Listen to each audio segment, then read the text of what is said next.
దేశంలో అన్ని చేంజ్ అయ్యాయి, మీ నగలు కూడా చేంజ్ చేయండి. మీ పాత నగకు గ్రాముకి 150 రూపాయలు ఎక్స్ట్రా పొంది కొత్త నగలు తీసుకోండి.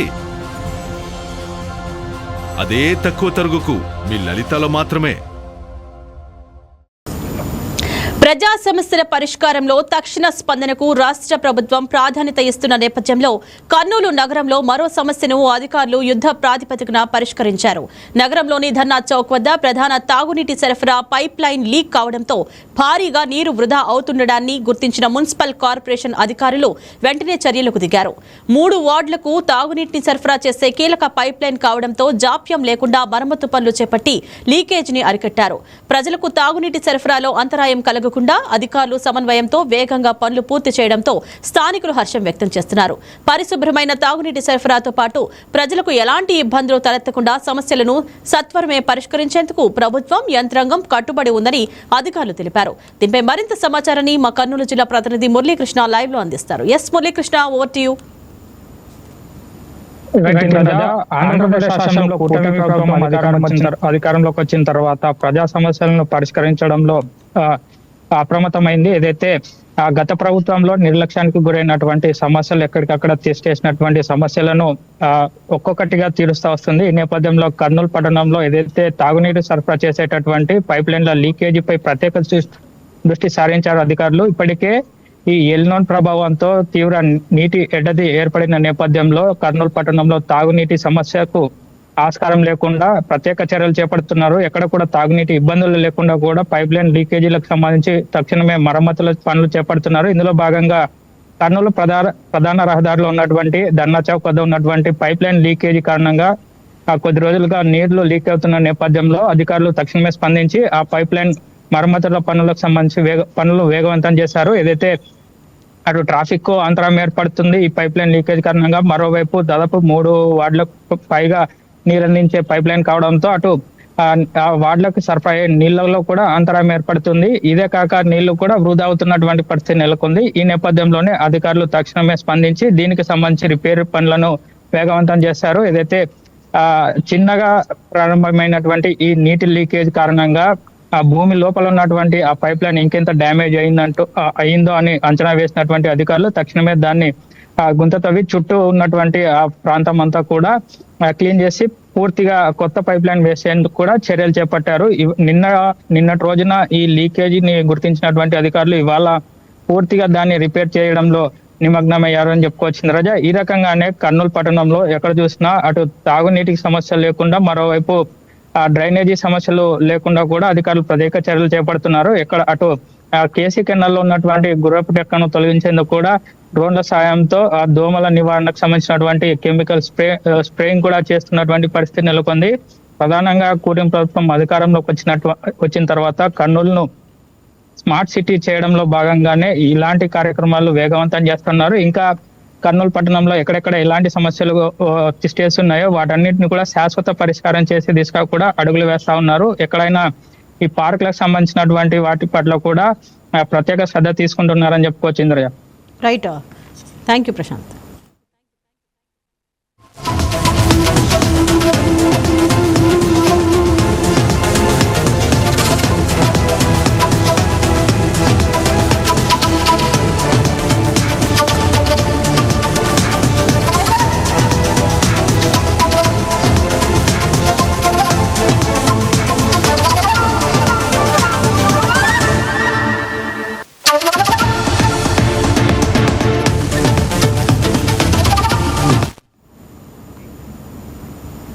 ఒకప్పుడు ఆసియాలోనే అత్యంత పొడవైన రైలు వంతెనగా చరిత్ర సృష్టించిన రాజమహేంద్రవరం హ్యావ్లాక్ బ్రిడ్జి ఇప్పుడు సరికొత్త రూపు సంతరించుకోబోతోంది. 127 ఏళ్ల చారిత్రక వారసత్వాన్ని కాపాడుతూ కేంద్ర రాష్ట్ర ప్రభుత్వాలు సంయుక్తంగా చేపట్టిన అఖండ గోదావరి టూరిజం ప్రాజెక్టు కింద 94 కోట్లకు పైగా వ్యయంతో ఈ పురాతన వంతెనను ఆధునిక పర్యాటక వినోదక కేంద్రంగా అభివృద్ధి చేస్తున్నాయి. వచ్చే ఏడాది జరిగే గోదావరి మహాపుష్కరాల నాటికి ఈ ప్రాజెక్టును ప్రజలకు అందుబాటులోకి తీసుకురావాలనే లక్ష్యంతో పనులు వేగంగా కొనసాగుతున్నాయి. చరిత్రకు ప్రతీకగా నిలిచిన హ్యావ్లాక్ బ్రిడ్జి ఇకపై పర్యాటకులను విశేషంగా ఆకట్టుకునే కొత్త ఆకర్షణగా మారనుంది. దీనిపై మరింత సమాచారం తూర్పుగోదావరి జిల్లా నుంచి మా ప్రతినిధి వర్మ లైవ్ లో అందిస్తారు. Yes Varma, over to you. Thank you Indraja. ఇదే ప్రస్తుతం హేవలాక్ వంతెనకి సంబంధించి ముఖ్యంగా అతి పురాతనం అయ్యి 127 సంవత్సరాల వారసత్వ సంపదగా ఉన్నటువంటి హేవలాక్ బ్రిడ్జ్ ని ప్రస్తుతం అఖండ గోదావరి టూరిజం ప్యాకేజ్ ప్రాజెక్ట్ పేరిట ప్రస్తుతం దీన్ని ఆధునీకరించి పూర్తిగా కూడా అతి సుందరంగా తీర్చిదిద్ది ప్రత్యేకమైన థీములతోటి నడక మార్గంగా మాత్రమే కాకుండా ప్రత్యేకమైన 10 థీములతోటి దీన్ని తీర్చిదిద్దాలని ఇప్పటికే పనులు శరవేగంగా ప్రారంభిస్తున్న పరిస్థితులు అయితే ఉన్నాయి.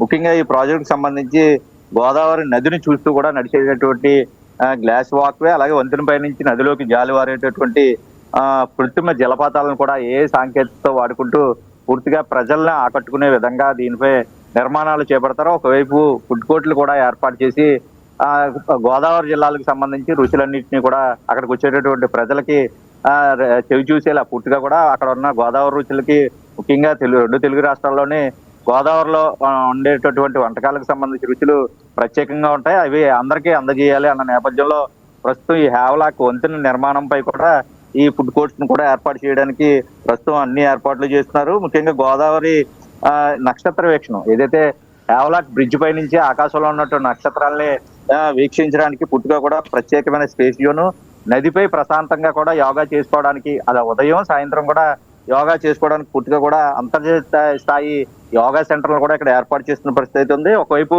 వాటర్ స్పోర్ట్స్, అలాగే థ్రిల్లింగ్ రైడ్స్ తో కూడినటువంటి అమ్యూజ్మెంట్ పార్క్ కూడా దీనికి సమీపంలో, ఈ వంతెనకి సమీపంలో పుష్కర్ ఘాట్ ను ఆనుకుని కూడా ఆధ్యాత్మిక సాంస్కృతిక సంబంధించి ఘాట్లని పూర్తిగా కూడా తీర్చిదిద్దడం, సర్వాంగ సుందరంగా కూడా ఈ అందమైన విద్యుత్ కాంతులతో కూడా ఈ హేవలాక్ బ్రిడ్జ్ ని అయితే అతి సుందరంగా తీర్చనున్నారు. దీనికి ఇప్పటికే టెండర్లు కూడా పిలిచారు, పనులు కూడా ఒకవైపు కొనసాగుతున్నాయి. ముఖ్యంగా ప్రతిరోజు జరిగేటటువంటి ఈ గోదావరి హారతికి సంబంధించి ఎవరైతే ప్రజలు భక్తులు వస్తారో పుణ్యస్నానాలు వచ్చిన వాళ్ళందరూ వీక్షించేందుకు కావచ్చు, ప్రతిరోజు ఒకవేళ పుష్కరాలు అయిపోయిన తర్వాత కూడా రోప్వే స్టేషన్ కూడా ఏర్పాటు చేస్తే ఆ వంతుని పుష్కర్ ఘాట్ ని కూడా ఇంటర్లింక్ చేసి పూర్తిగా కూడా అందరూ వీక్షించేలాగా దీన్ని అయితే తీర్చిదిద్దుతున్నారు. ముఖ్యంగా ఏదైతే అందమైన గోల్ఫ్ కోర్స్ కూడా ఇక్కడ ప్రత్యేకించి ఈ పుష్కర్ ఘాట్ కి సమీపంలో ఉన్న ప్రాంతాల్లో గోల్ఫ్ కోర్స్ కూడా పెడతారు. అంతర్జాతీయ స్థాయి కాటేజీలు, కేరళ తరహాకు సంబంధించి బోట్ టూరిజం కూడా ఏర్పాటు చేయడానికి ఇప్పటికే అన్ని ప్రణాళికలు చేశారు. దానిలో భాగంగానే ప్రస్తుతం పనులు కొనసాగుతున్నాయి. ఏదైతే చారిత్రక వైభవంగా ఉన్నటువంటి హేవలాక్ వంతెన్ని పూర్తిగా కూడా సర్వంగా సుందరంగా తీర్చిదిద్ది అన్ని హంగులతోని పర్యాటకులను ఆకట్టుకునేలాగా అయితే చేయడంలో ప్రస్తుతం ప్రభుత్వం, కూటమి ప్రభుత్వం ప్రత్యేక కార్యాచరణ చూపించింది. దానికి 100 కోట్లు కూడా కేటాయించిన నేపథ్యంలో ప్రస్తుతం పనులన్నీ శరవేగంగా సాగుతున్నాయి. పుష్కరాలకు వచ్చే పుష్కరాలు 2020 జూలైకి ముందే 2 నెలల ముందే హేవలాక్ వంతుని సిద్ధం చేసి ప్రజలకు అందుబాటులో తేవాలని నిర్ణయించారు. ఇంద్రజ. రైట్ వర్మ, ప్రస్తుతం అసలు పనులు ఏ దశలో ఉన్నాయి, అక్కడ నుంచి మీరు గమనించిన ముఖ్య అంశాలు ఏమిటి? ముఖ్యంగా హేవలాక్ వంతెనకి సంబంధించి గతంలో రైల్వే ట్రాక్ ఒకటే ఉండిపోయింది. దానికి పిల్లర్స్ అన్ని కూడా కొన్ని దెబ్బతిన్న నేపథ్యంలో వాటిని అన్నింటినీ పనులు ఇప్పటికే సివిల్ వర్క్ సంబంధించి అన్ని పనులు పూర్తి చేశారు. హేవలాక్ వంతెన పట్టాల మీద పూర్తిగా కూడా 56 స్పాన్లు ఉంటాయి. ఆ స్పాన్లు అన్నింటినీ కూడా ఏదైతే ఒక ఐరన్ షీట్ తో పూర్తిగా కూడా ఒక నడక మార్గంగా ఇప్పటికే చేశారు. దానికి అటు ఇటు సపోర్టింగ్ వాల్స్ కూడా నిర్మాణం జరిగింది. గ్లాసు విండోస్ కి సంబంధించి పూర్తిగా కూడా గ్లాస్ వాక్వేలు పూర్తిగా కూడా కొంత కింద గోదావరిని చూస్తూ కూడా నడిచేందుకు ఏర్పాట్లు చేశారు. ఇప్పటికే 75% పనులు పూర్తి చేసిన నేపథ్యంలో మరొక 25% పూర్తిగా కూడా రాబోయే 6 నెలల్లో కూడా వీటి అన్నింటినీ పూర్తి చేసి ప్రజలకు అందుబాటులో తేవడానికి అన్ని ప్రణాళికలు చేశారు. దానిలో భాగంగానే పనులు కూడా శరవేగంగా జరుగుతున్నాయి. ఇంద్రజ. రైట్, థ్యాంక్ యూ బొమ్మ.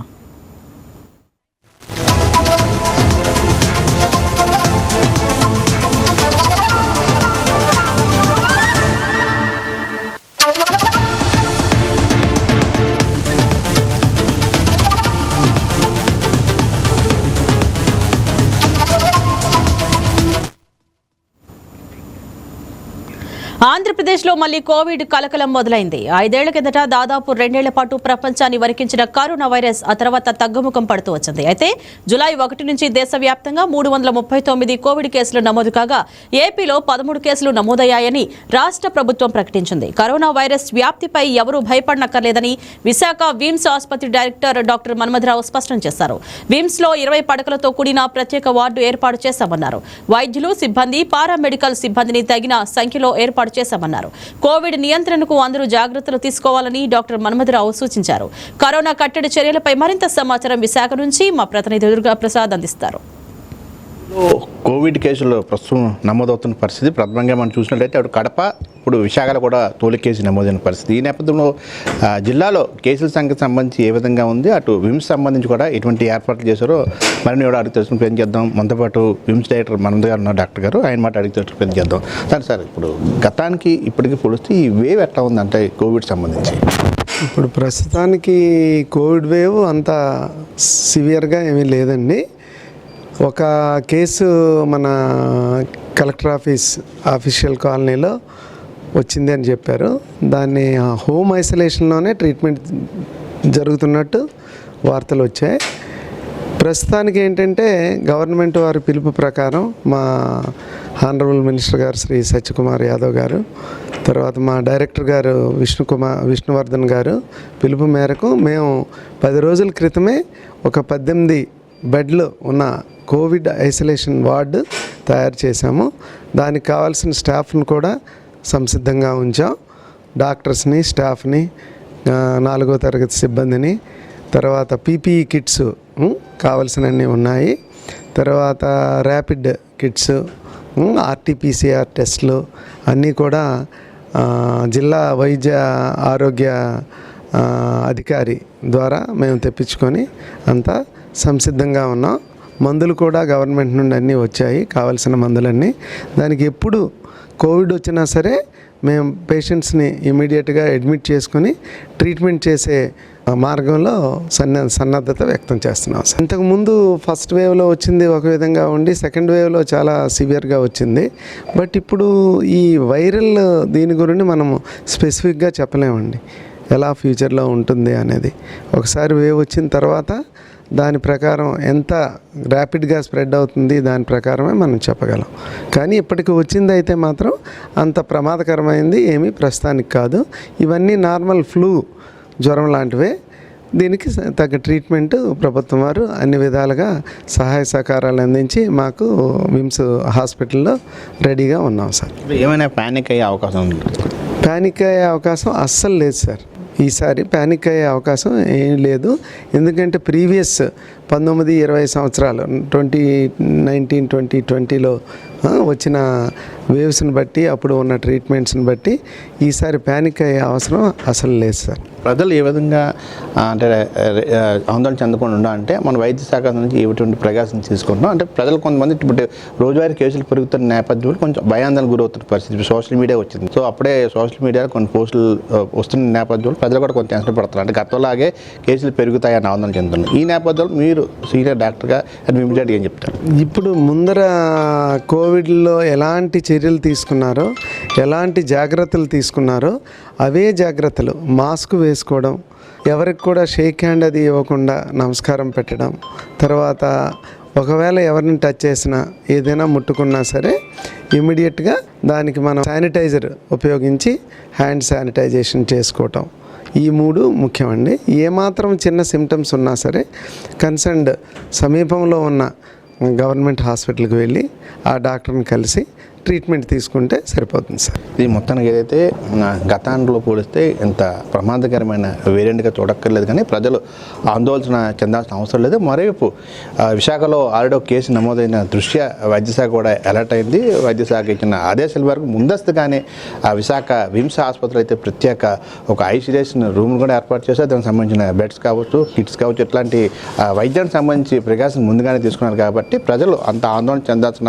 అవసరం లేదు. అటువంటి అనుమానాలు ఉన్నా, ఎట్లాంటి ఫ్లూ సంబంధించిన జ్వరాలున్నా ముందుగానే వైద్యం సంబంధిస్తే దానికి సంబంధించిన టెస్టులు చేసిన తర్వాత పూర్తిసారి వాళ్ళకి ఎటువంటి చికిత్స అవసరమో ఖచ్చితంగా వారికి కావాల్సిన చికిత్స అందించుకు వైద్య బృందం కూడా సిద్ధంగా ఉందని చెప్పి కూడా విశాఖలో విమ్స్ డైరెక్టర్ డాక్టర్ మనందరావు గారు మనతో పాటు చెప్పడం జరిగింది. వీడియో జర్నలిస్ట్ కిషోర్తో దుర్గాప్రసాద్, వైకే న్యూస్, విశాఖ నుండి.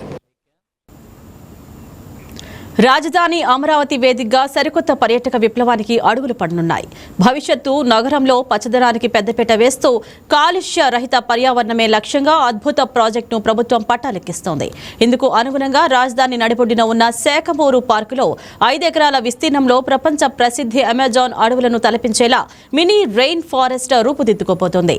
17.58 కోట్ల అంచనా వ్యయంతో నిర్మించ తలపెట్టిన ప్రతిష్టాత్మక ప్రాజెక్టుకు సంబంధించి అమరావతి అభివృద్ధి సంస్థ తాజాగా టెండర్లు ఆహ్వానించింది. దీనిపై మరింత సమాచారం మా ప్రతినిధి హారిక అందిస్తారు.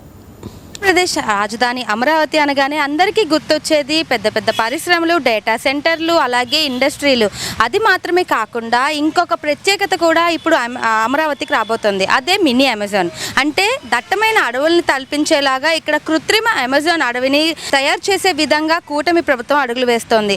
అంటే శాఖమూరు ప్రాంతంలో 5 ఎకరాల ప్రాంతంలో ఈ మినీ అమెజాన్ అనేది నిర్మించడం జరుగుతుంది. సుమారు 18 కోట్ల వ్యయంతో ఈ మినీ అమెజాన్ అనేది ఒక పర్యాటక రంగాన్ని ఒక ప్రత్యేక ఆకర్షణగా నిలిపేందుకు కూటమి ప్రభుత్వం అడుగులు వేస్తోంది. అయితే ఇందులో ప్రత్యేకతలకు సంబంధించి సుమారు 400 రకాల జాతుల మొక్కలను నాటుతూ అలాగే 20,000 మొక్కల్ని పెంచే ప్రయత్నం అయితే చేస్తున్నారు. ఇంతకుముందు పర్యావరణానికి కూటమి ప్రభుత్వం ఎంతో ప్రత్యేకత ఇస్తుంది.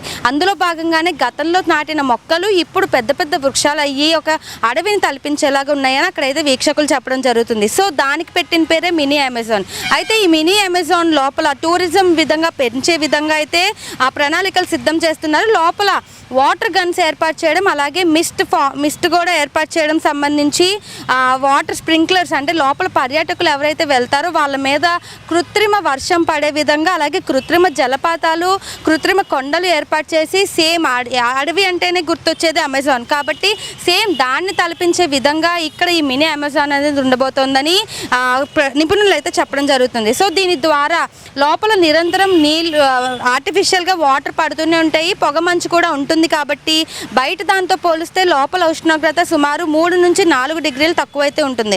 అయితే దీని ద్వారా పర్యాటక రంగం ఇంకా బాగా పెరుగుతుందని లోపల కూడా కేవలం పర్యాటకానికి సంబంధించే కాకుండా ఇన్ని చెట్లు ఉండడం కారణంగా ఎన్నో అంతరిక్షమైన మొక్కలు కూడా ఇక్కడ పెంచే ప్రయత్నం చేస్తున్నారు. సో దీని ద్వారా చదువుకునే వాళ్ళకు కూడా చెట్లకు సంబంధించి, అడవులకు సంబంధించి విద్యార్థులకు కూడా ఎన్నో నేర్పించే విధంగా కూడా ఈ మినీ ఫారెస్ట్ ఉండబోతోంది, అదే మినీ అమెజాన్ ఉండబోతోందని కూడా చెప్పడం జరుగుతుంది. అయితే దీనిపైన ప్రతిపక్షాలు ఓన్లీ మినీ అమెజానేనా, పసిఫిక్ ఓషన్ ఇలాంటివి కూడా సృష్టిస్తారా అని విమర్శలు చేయడం జరుగుతుంది. అయితే దీన్ని తిప్పికొట్టే విధంగా ఈ మినీ అమెజాన్ అనేది ఉండబోతుందని చెప్పడం జరుగుతుంది. అంటే కూటమి ప్రభుత్వం ప్రతి ఒక్క రంగానికి ఒక ప్రత్యేకత ఇస్తూ ఉంటుంది. ఇప్పటికే డేటా సెంటర్లు, పరిశ్రమలు ఇలాంటివి ఎన్నో తీసుకొచ్చారు. అలాగే ఐటీ రంగానికి సంబంధించి కానీ, విద్యా రంగానికి, పర్యాటక రంగానికి ప్రతి ఒక్కదానికి ప్రత్యేక గుర్తింపు ఉండేలాగా ఈ అమరావతి రాజధాని అనేది ఉండబోతుంది. కేవలం అమరావతి మాత్రమే కాకుండా ఆంధ్ర రాష్ట్ర వ్యాప్తంగా పర్యాటక రంగానికి ప్రాధాన్యత ఇస్తూ ప్రత్యేకంగా ఎక్కడ లేని విధంగా ఇక్కడ కొత్త కొత్త సదుపాయాలు ఏర్పాటు చేయడం జరుగుతుంది. అయితే దీనికి సంబంధించి ఈ మినీ అమెజాన్లో సంబంధించి జపాన్ తరహాలో, జపాన్ పద్ధతిలో 7 లేయర్ల కింద చెట్లు నాటడం ద్వారా తక్కువ ప్లేస్లోనే దట్టమైన మొక్కలను పెంచడం జరుగుతుంది. దీని ద్వారా ఒక పెద్ద అడవిలో ఉన్న ఫీలింగ్ అయితే ప్రేక్షకులకు రావడం జరుగుతుంది. సో వచ్చిన ప్రతి ఒక్కళ్ళు వినూత్నంగా అలాగే ఇన్నోవేటివ్గా ఒక హ్యాపీనెస్ అయితే పొందడం జరుగుతుందని కూడా ప్రతి ఒక్కరు చెప్పడం జరుగుతుంది.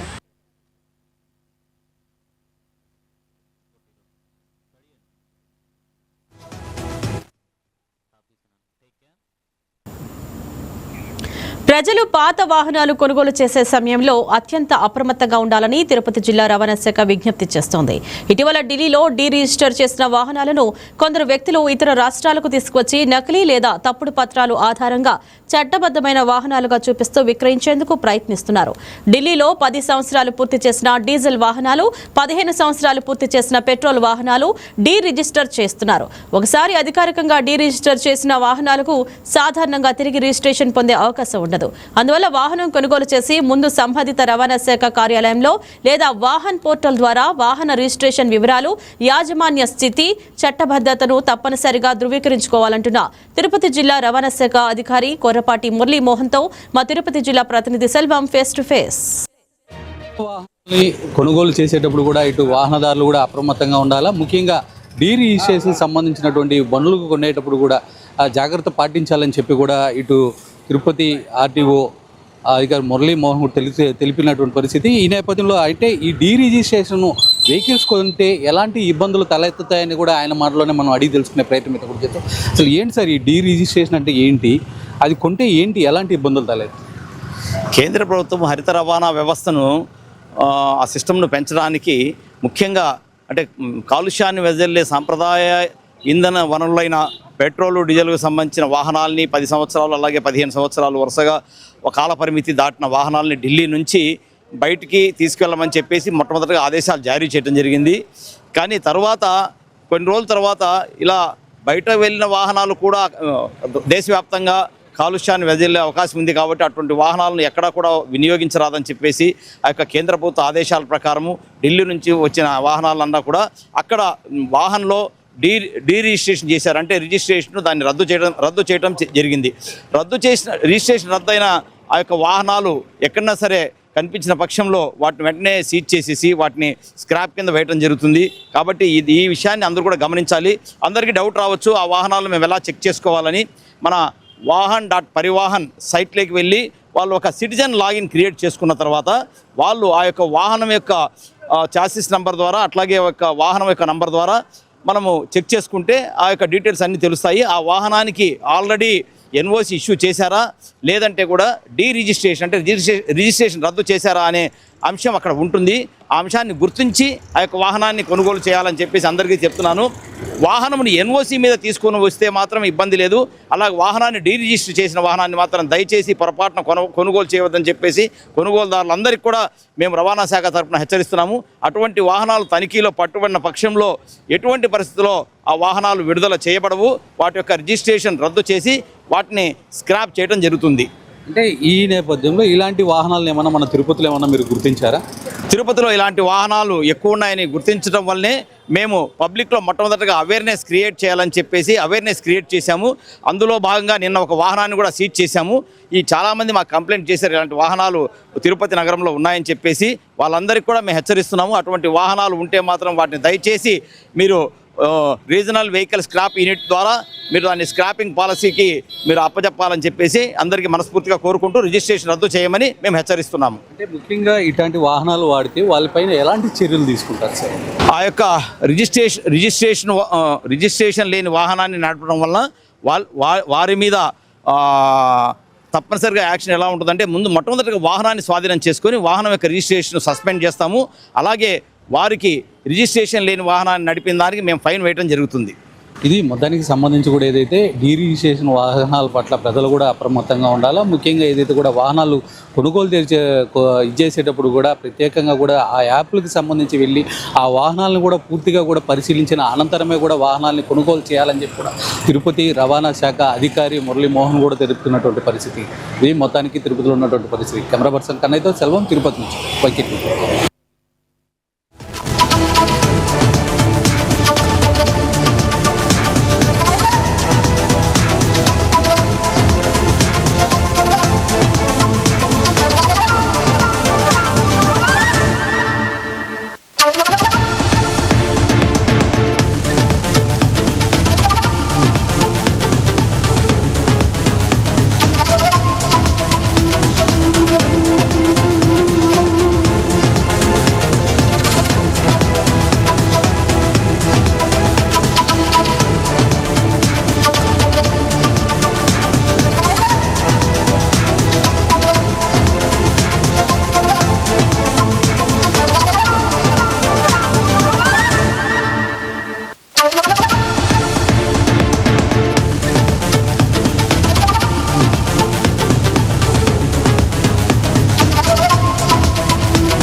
బ్రేకింగ్ న్యూస్ చూస్తున్నాం.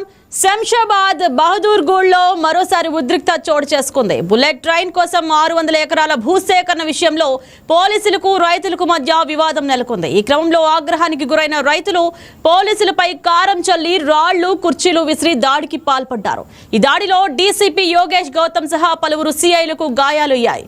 శంషాబాద్ లో ఉదయం నుండి రైతుల ఆందోళన కొనసాగుతూనే ఉంది.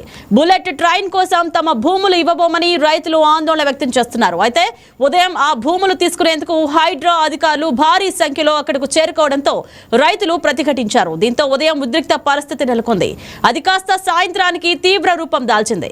ఇక ఇదే అంశంపై 5 రోజులుగా రైతులు తమ ఆందోళన కొనసాగిస్తున్నారు. తమకు స్పష్టమైన హామీ ఇచ్చిన తర్వాతనే భూములను తీసుకోవాలని చెబుతున్నారు. బీఆర్ఎస్ రైతులకు మద్దతు ఇస్తుండటంతో భూసేకరణ ప్రభుత్వానికి పెద్ద సమస్యగా మారింది.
బంగారం బ్యాంకులో ఉంటే అది మీ అప్పు, అదే శివ గోల్డ్ కంపెనీకి తీసుకొస్తే అది మీ పెట్టుబడి. తాకట్లో ఉన్న మీ బంగారాన్ని మేము విడిపించి ఈ రోజు మార్కెట్ ధర కొని స్పాట్లో మీ నగదు మీకు అందిస్తాం. ప్రతి నెల వడ్డీలు కట్టడం లాభమా లేదా ఇలా చేయడం లాభమా మీరే ఆలోచించుకోండి. శివ గోల్డ్ కంపెనీ, అప్పులేని ఆనందకరమైన రేపటికి సరికొత్త మార్గం. జస్ట్ ఒక కాల్ చేయండి. తాకట్లో ఉన్న మీ బంగారాన్ని విడిపించి ఈ రోజు మార్కెట్ రేట్కే కొనబడును.